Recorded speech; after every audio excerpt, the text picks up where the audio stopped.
नमस्ते, hello everyone. कल मैंने आपको जो छंद के विषय में, पूरा छंद के अंगों के विषय में विस्तार से बताया। आज हम छंदों में शतिका के आधार पर जो छंदों आपके अध्येय छंद हैं उनका अध्ययन आरंभ करेंगे। तो सबसे पहले मात्रिक छंद आपके है कोर्स में आर्या छंद। तो मात्रिक छंद उसको आर्या कहा जाता है, आर्या। अब मात्रिक छंदों में कैसे होगा कार्य? मात्रिक छंदों में प्रत्येक चरणों की मात्राएं गिनी जाती हैं। ये बात हम पहले डिस्कस कर चुके हैं कि प्रत्येक छंद में 4 चरण होते हैं। छंद मात्रिक हो सकता है या छंद वर्णिक हो सकता है। जो मात्रिक छंद हैं उसमें कैसे करेंगे? तो 4 चरणों की मात्राएं गिनी जाती हैं। लघु अक्षर की 1 और गुरु अक्षर की 2 गिनी जाती हैं। मात्रिक जो छंद है ये आर्या, गीति और उपगीति। तो गीति और उपगीति जो छंद हैं वे आर्या का ही भेद माने जाते हैं।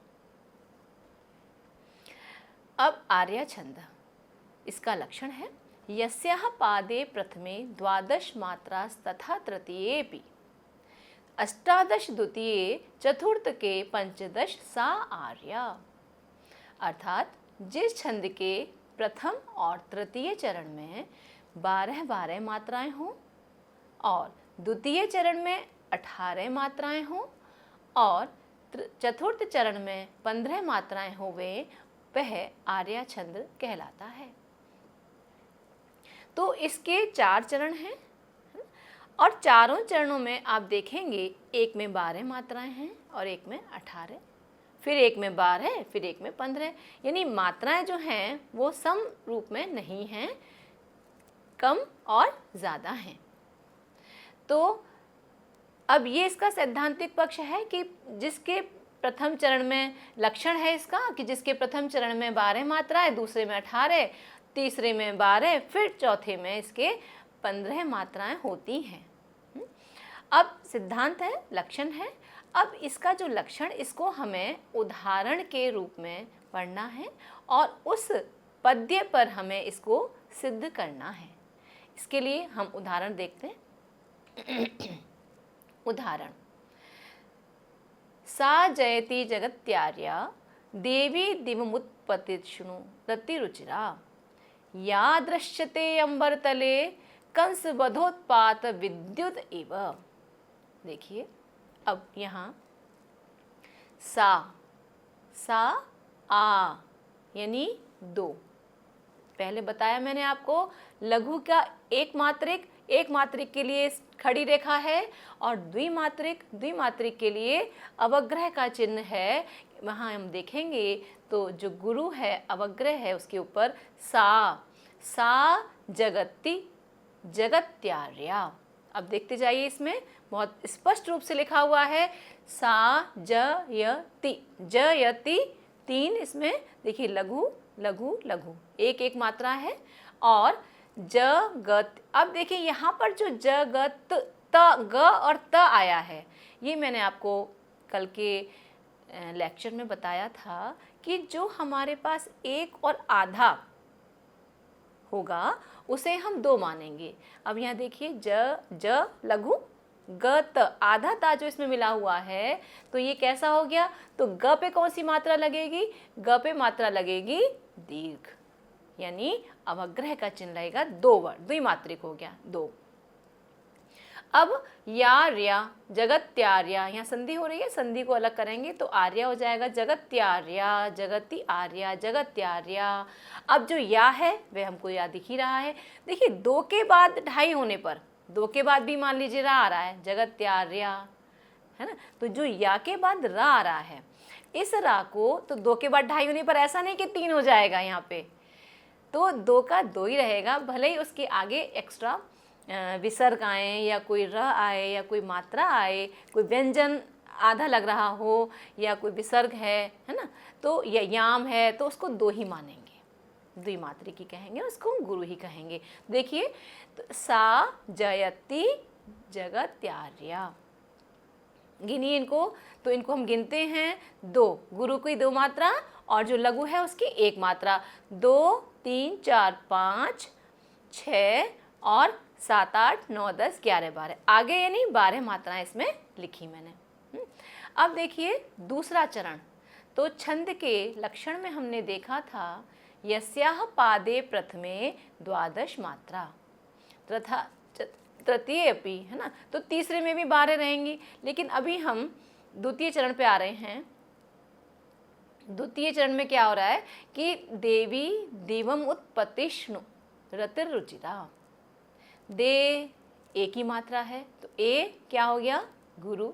गुरु कैसे है, तो जो हमारे पास ह्रस्व हैं, ह्रस्व कौन कौन से होते हैं, अ ई उ री, री को भी मानते हैं, लेकिन री चूंकि वैदिक में प्रयोग होता है, री लौकिक संस्कृत में कहीं कहीं प्रयोग होता है, इसलिए उसको इतना मानते भी नहीं है, मतलब है, लेकिन अ ई उ और री, ये हमारे हो गए लघु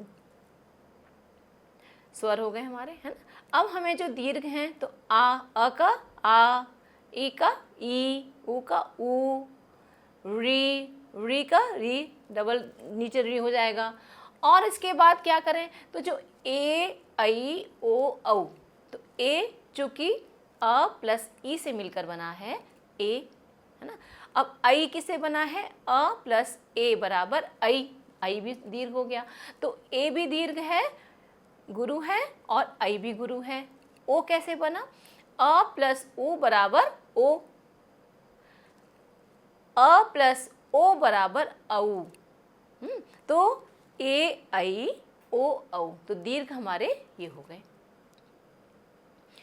अब देखिए देवी, देवी, दि व मुत, मुत जो शब्द है इसमें म पे उ की मात्रा और आधा त मिला हुआ है आगे, तो आधा त मिलने से ये दीर्घ हो गया, और दीर्घ होने से इस पे अवग्रह का चिन्ह हो गया।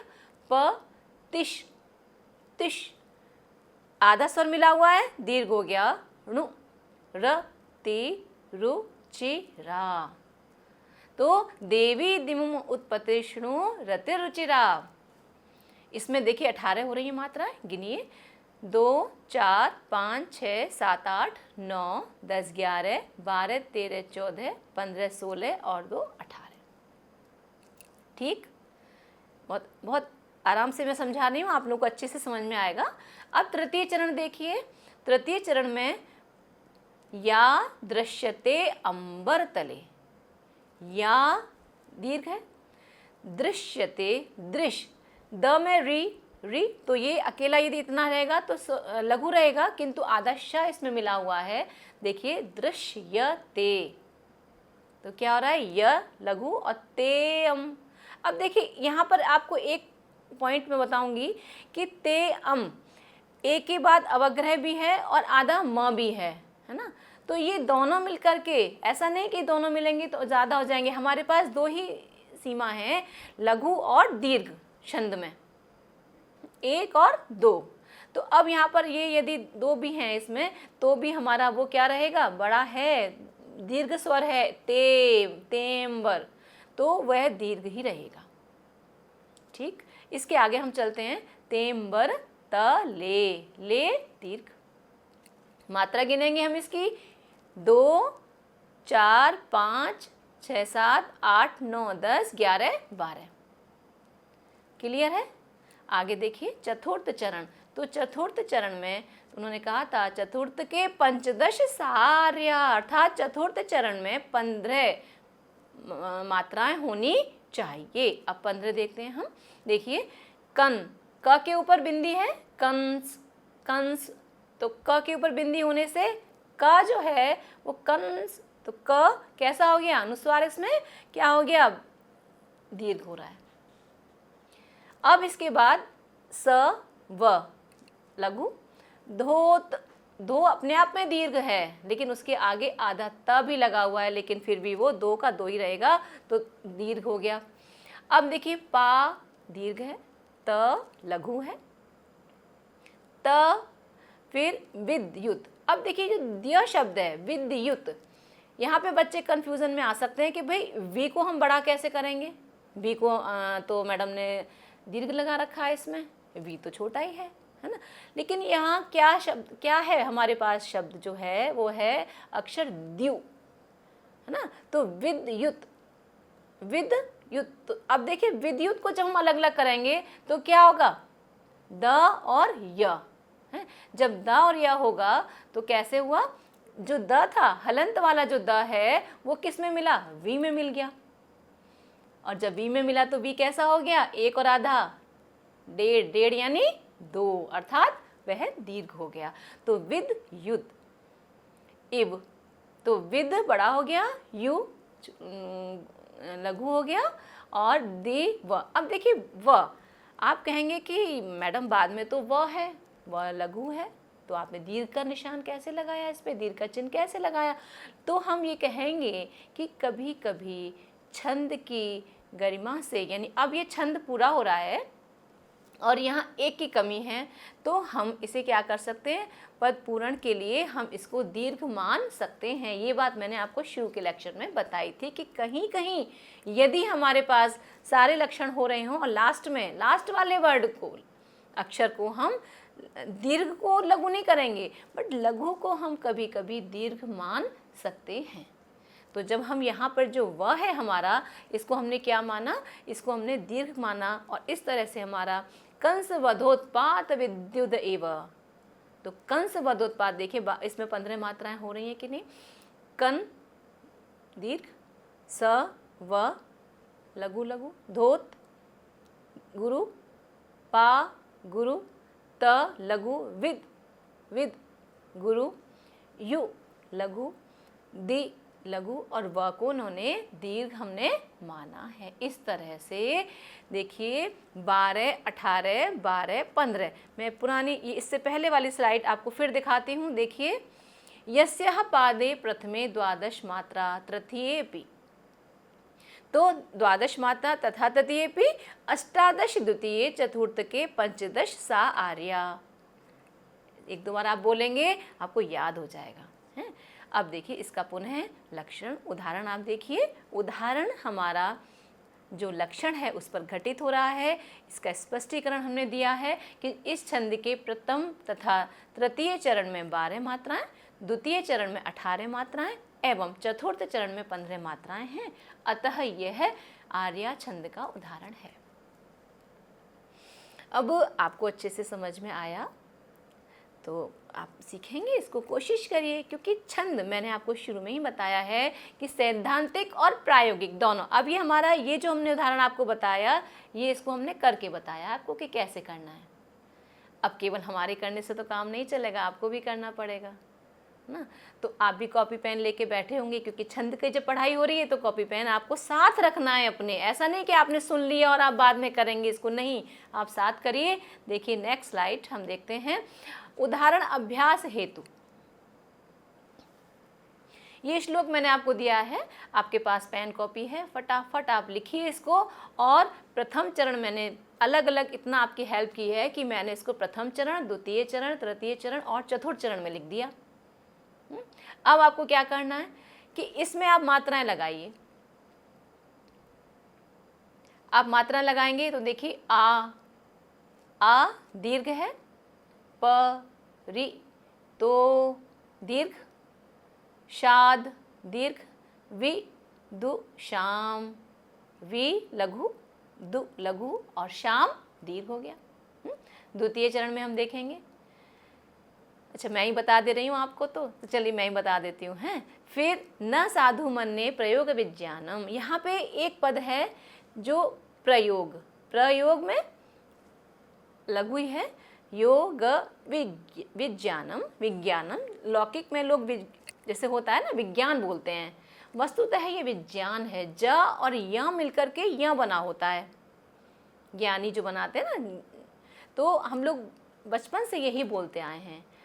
बेसिकली हम लोगों को जब जो चीज़ बचपन से सीख लेते हैं, अब बाद में आके तो ये तो इसका विशिष्ट है कि भाई देखिए त र त्र,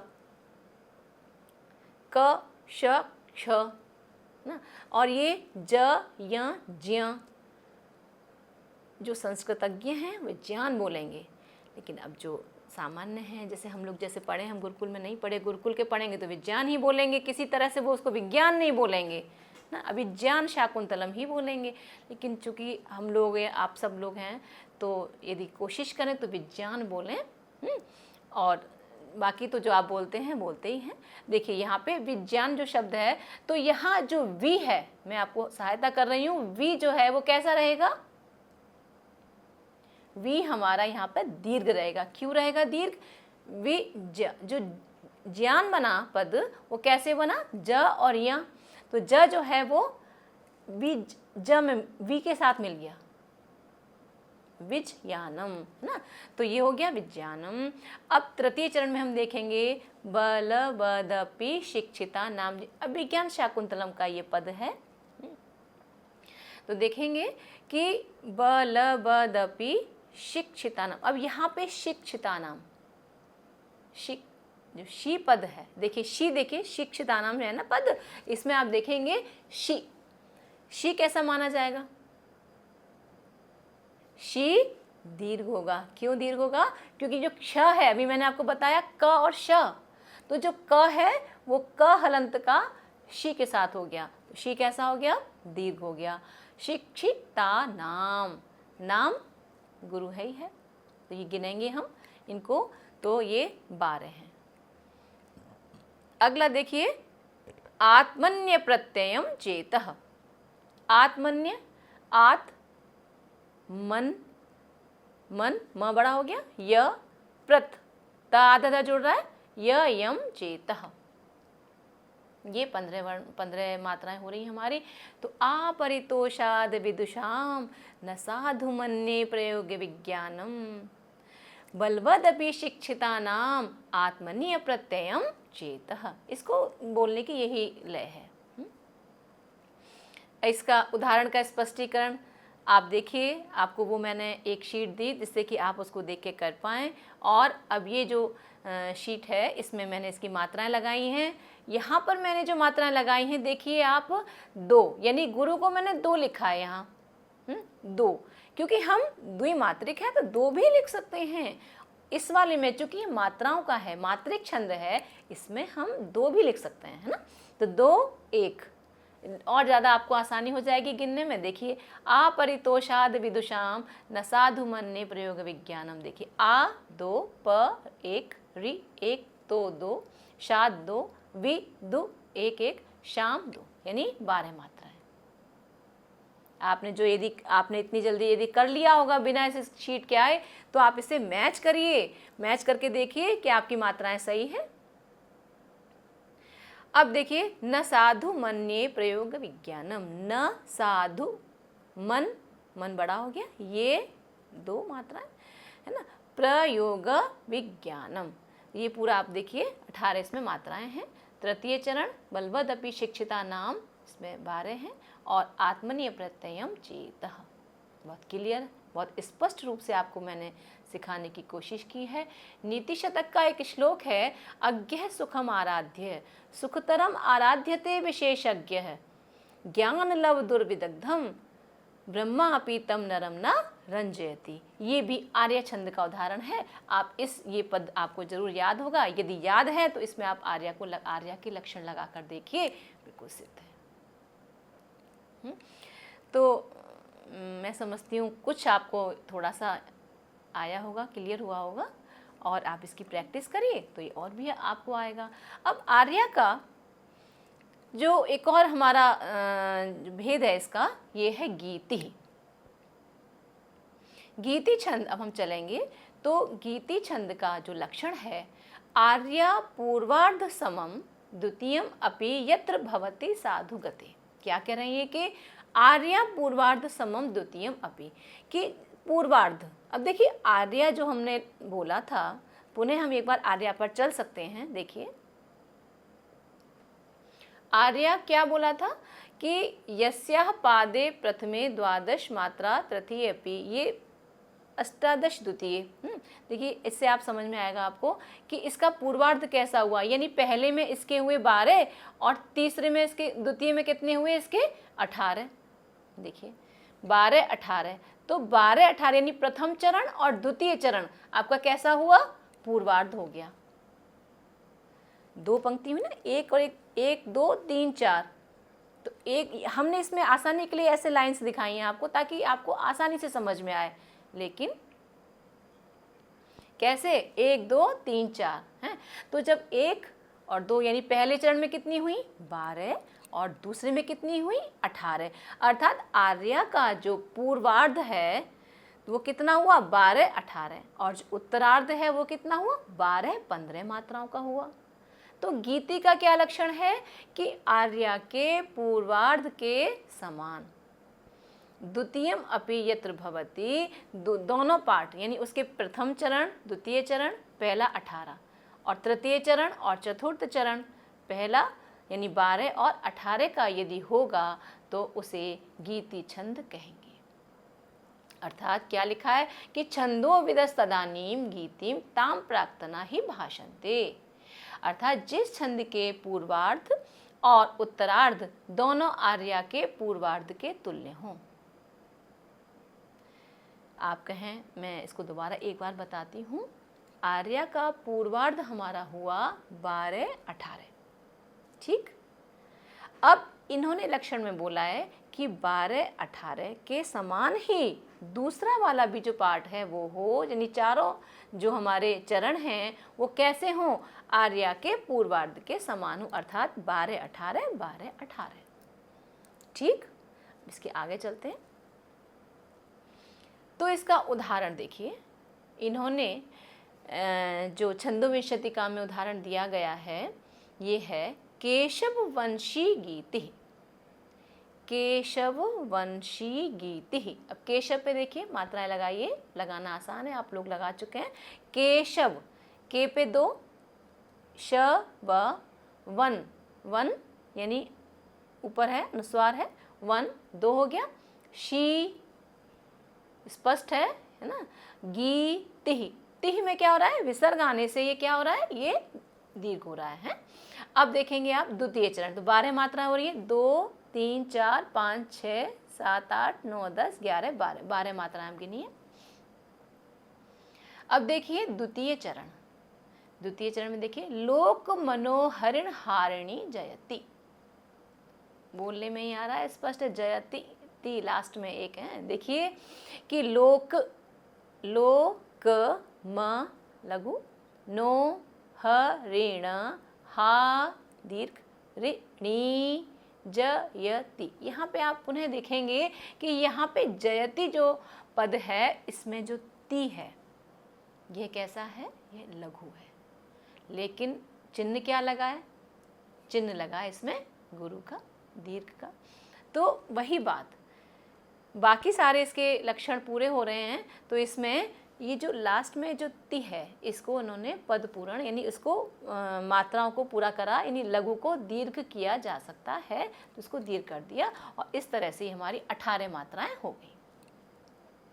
तृतीय चरण देखिए गोपी मान ग्रंथे, तो गोपी मान ग्रंथे देखिए यहाँ पे कितनी बार है, 1 2 3 4 5 6, मान न, न कैसा है, न लघु है, लेकिन निशान चिन्ह किसे लगा है, दीर्घ। क्यों दीर्घ है, इन्हीं पदों पे आप अटकते हैं, इसीलिए इसको जहाँ अटकन है, जहाँ रुक सकते हैं, कि अचानक से देखा न ऐसा तो अरे भाई 12 कैसे हो गए, तो गलत हो सकता है, इसीलिए मैं उसको स्पष्ट कर रही हूँ कि देखिए यहाँ पे न ग्र, ग्र कैसे बना, ग हलंत र और अ, ग हलंत र हलंत प्लस अ, है ना।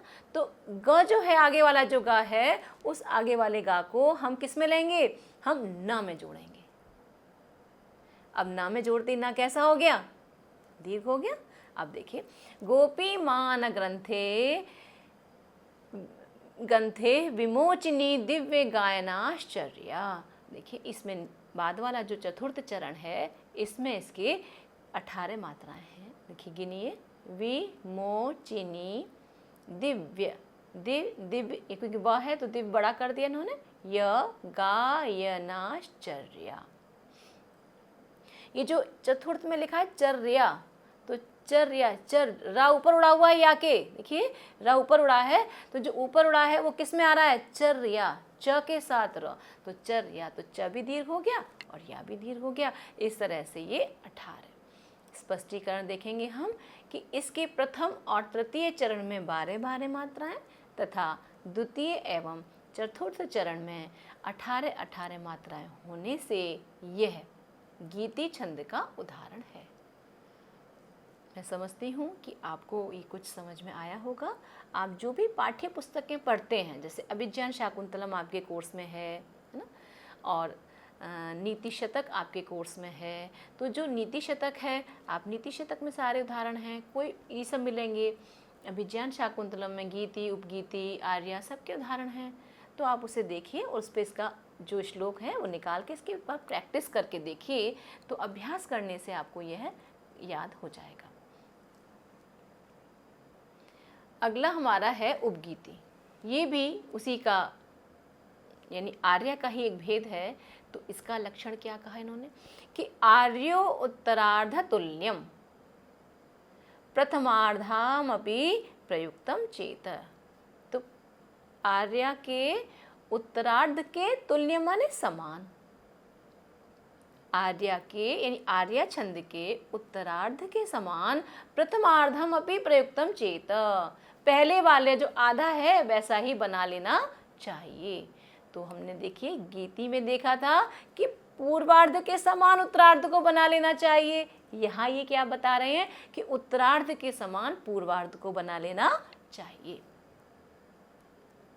अब लोके ताम उपगीतिम संभाषन्ते महाकवयः, ये कह रहे हैं कि जिस छंद के पूर्वार्ध और उत्तरार्ध दोनों ही भाग आर्या के उत्तरार्ध के समान हो उसे हम उपगीति छंद कहते हैं। तो क्या आर्या का लक्षण क्या बताया था?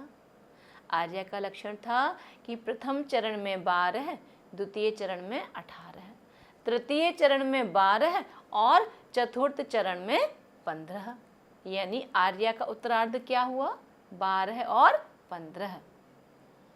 तो हमें उपगीति कैसा मानना चाहिए कि जिसके चारों चरणों में 12 15 12 15 इस क्रम से आवें मात्राएं, तो क्या कहलाएगा, वो उपगीति कहलाएगा। इसका लक्षण समझ में आ गया? पुनः बोल देती हूँ एक बार कि आर्या के उत्तरार्ध के समान जिसका प्रथमार्ध भी हो उसे हम उपगीति छंद कहते हैं। तो 12 15 प्रथम चरण में 12 मात्राएं, द्वितीय चरण में 15 मात्राएं, तृतीय चरण में 12 मात्राएं और चतुर्थ चरण में 15 मात्राएं जहां होवे उसे उपगीति कहते हैं। इसका उदाहरण देखें। अधिसु भारती भारत वर्षीया भारती भातु येन ही भाषा राष्ट्र स्योन्नति पदवीम सदा यातु।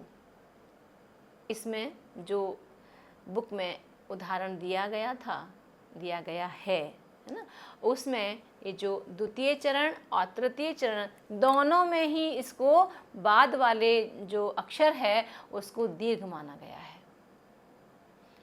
तो दीर्घ मानने से देखिए, पहला प्रथम चरण 12 मात्राएं, अधिसु भारती भारत, बहुत आसानी से 12 मात्राएं आपकी लग रही हैं।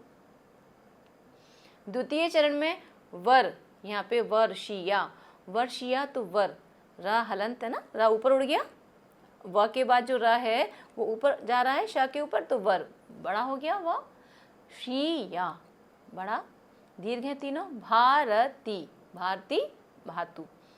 तो जो भातु है तो उसको हमने दीर्घ माना, दीर्घ कर दिया। अब ये न ही भाषा राष्ट्र, तो देखेंगे कि ये न गुरु लघु, ही लघु, भाषा गुरु गुरु, राष्ट्र।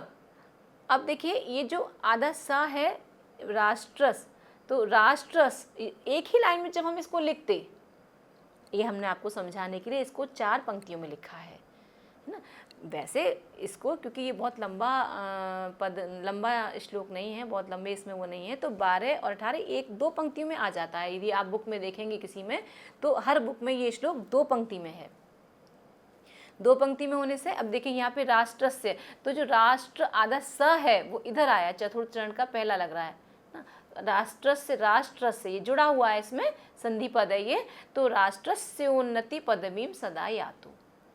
तो आधा सा किस में लग गया? राष्ट्र, ट्र में आधा सा नीचे वाले से लग गया ऊपर, तो ये 12 हो गए। देखिए 2 3 4 5 6 7 8 9 10 11 12, ट्र जो है उसमें आधा सा लगा हुआ है। क्लियर? अब आप देखिए स्योन्नति पदवीम, स्यो बड़ा, उसमें आधा ना है लेकिन ठीक है, बड़ा ही रहेगा, दीर्घ ही रहेगा। न ति पद, ये सब लघु। वीम सदा या तु, तु पुनः गाड़ी यहाँ आ गई क्या कि जो तू है ये कैसा हो जाएगा? ये दीर्घ हो जाएगा। इस तरह से इसमें 15 मात्राएं आपकी हो गई।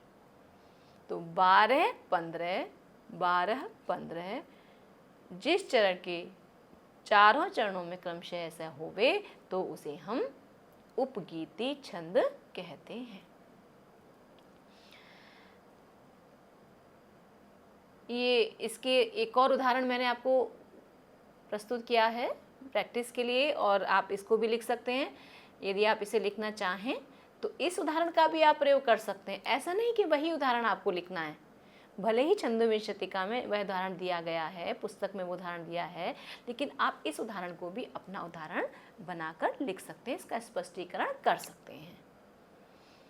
जो बुक हमें प्रेस्क्राइब होती है उसमें जो लक्षण और जो उदाहरण दिए होते हैं वो तो हमें समझने ही समझने हैं, लेकिन केवल उन 10-20 श्लोकों को पढ़ने से तो काम नहीं चलेगा हमारा। हमें क्या करना पड़ेगा कि हमें और भी इतनी प्रैक्टिस करनी होगी कि हमें जो भी यदि किसी ने बोला हमें समझ में आ गया, भाई आर्या छंद है इसमें तो उपगीति है, थोड़ा मुश्किल तो है लेकिन कोशिश करने से आएगा, है ना। तो इसमें देखिए उदाहरण जो मैंने एक और दिया है, प्रथम चरण में इसमें विपुलोपगीति झंकार मुख ऋते भ्रमर माला नाम रैवतकोप वनेव वनेव, इसमें देखिए तृतीय चरण में जो वनेव है ना, ये व के आगे आधा सा है ना। ये वही बात यहाँ पर है कि ये दोनों पंक्तियों में है। 4 चरण जो हैं यदि 2 पंक्तियों में यदि लिखेंगे तो ये वनेवस्तुमस् है ना, वनेस्तुमस्तु सततम मम प्रीति है ना। तो ये 15 मात्राएं हो रही हैं। देखिए विपुलोपगीति झंकार मुखरिते भ्रमर माला नाम है, और रेवतकोप वनेव वनेवस्तुम है ना, मस्तु सततम मम प्रीति।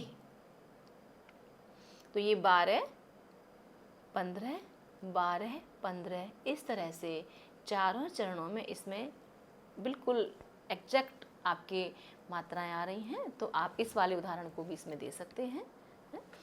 तो इस तरह से आज हमने जो मात्रिक छंद है ना, छंद की जो कैटेगरी है मात्रिक छंद और वर्णिक छंद 2 हैं। तो आज के लेक्चर में हमने देखा कि जो मात्रिक छंद था वो, तो उसका हमने आपको उदाहरण भी बताए, 1-2 एक्स्ट्रा उदाहरण बताए हैं जिसका आप उपयोग करें, उनको प्रैक्टिस करें तो निश्चित रूप से आपको मात्रिक छंद समझ में आएंगे, है ना। मात्रिक छंद हमारे जो सिलेबस है उसमें कमी है, जैसे आर्या, गीति, उपगीति। अब नेक्स्ट जो हमारा टर्न है उसमें हम नेक्स्ट क्लास में हम सीखेंगे वर्णिक छंद, है ना। तो वर्णिक में आगे चल के देखते हैं वो आपके जो जैसे एक ये निकल गया, बाकी आपके इंद्रवज्रा, उपेंद्र वज्रा, वंशस्थ, उपजाति है ना, वियोगिनी और वसंत तिलका, ये सारे जो छंद हैं ये सारे आपके वर्णिक छंद हैं। ठीक है, तो इसको आप प्रैक्टिस कीजिए। हम आगे अपनी कक्षा जारी रखेंगे। धन्यवाद।